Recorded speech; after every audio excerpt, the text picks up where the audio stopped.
सासूबाई काय पाहिजे तुम्हाला? मला सांगा ना, मी देते ना. राहू दे, ते काय गरज नाही मला. मी आपल्या हाताने घेईन. सासूबाई सासूबाई तुम्हाला मार्केटमधून काही सामान आणायचं असलं तर मी आणून देते ना. राहू दे, माझे हातपाय नाही मोडे, मी आणते.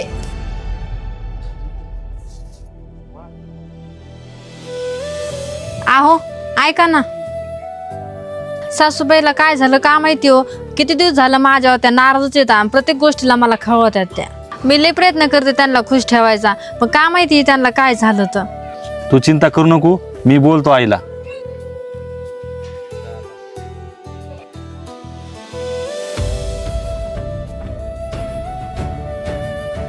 आई, कल्पना काही गलती झाली का? ती लय परेशान आहे आणि ती म्हणत होती तुम्ही तिच्यावर लय नाराज आहे. परा सगळे मतलब आहेत. ती सेवा मतलब करती, ती का मनाभावातून करते का? हा, आत्ताशी लक्षात आलं बोलणं कोणाचं कुठं चुकलं. ताई, तुझी सून तू लई सेवा करते नाही का?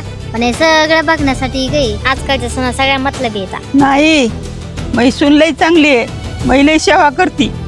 आज ती बोला लागली, पण तू बघ म्हणजे तीच तुला घराबाहेर काढणार. आई, या अशा गोष्टी नको ऐकू जाऊ. या अशा गोष्टी ऐकलं ना तर यांनी लय घर बिघडत आहे. अगं आई, मी तुला त्या नंतर सांगितलं का अशा गोष्टी बिलकुल मनात नाही घ्यायच्या म्हणून.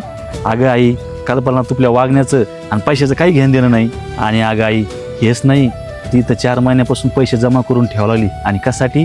तुपल्या 4 धाम यात्रासाठी. अगं आई, तुपली खुशी तीसाठी मावताची आहे. परा आपल्याकडून लई मोठी गलती झाली. परा दुसऱ्याचं ऐकून मी घरातल्या माणसाला लई भांडू लागली. खरंच कल्पनासारखी सुनबाई कोणाच्याच नशिबात नाही.